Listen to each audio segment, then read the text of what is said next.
Oftentimes at work, when you do something new, you will hear from people you never hear from at your work, whether they be bosses, their bosses. They have notes.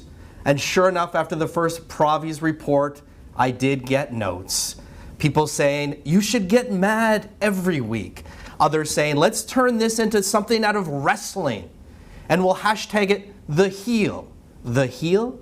That's what you want to hashtag it? I work with you, and you want to turn me into a villain. How about we hashtag it the good guy? Wouldn't that work better?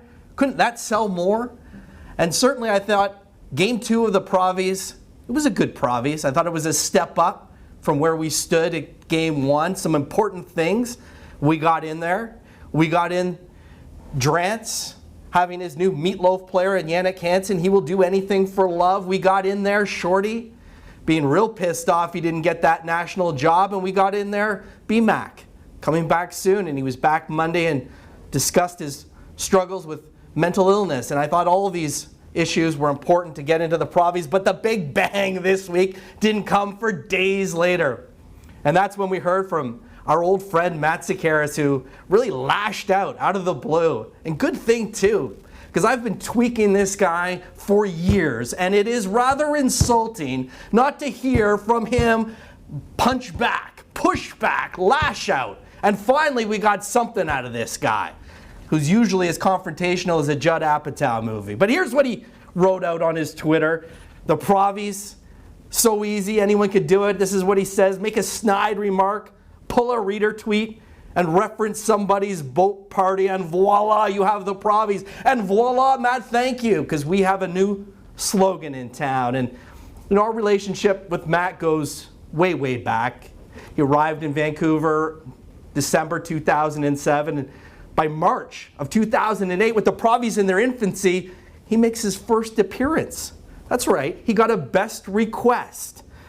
This is 2008 March. A hound in a Minnesota Wild jersey was desperate for any autograph after the game. He started pleading with Globe and Mail reporter Matt Sekeres for a signature. He was told, my autograph is worth nothing. The hound didn't care. So Sekeres, he signed that autograph anyway. And that went into the paper. And of course, his friends at the Globe found out. They tweaked him over that. And sure enough, I had to have a sit down with old Matt Sekeres, who was none too happy. I think he was probably just as angry at Ryan Kessler was that with us last year.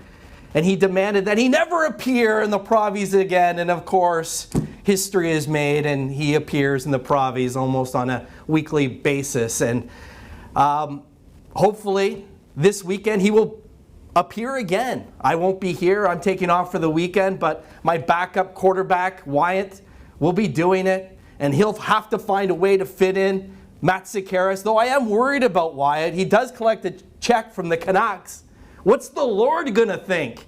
And I do want Wyatt to mention the Lord over these next couple of days. And that is this week's Provies Report.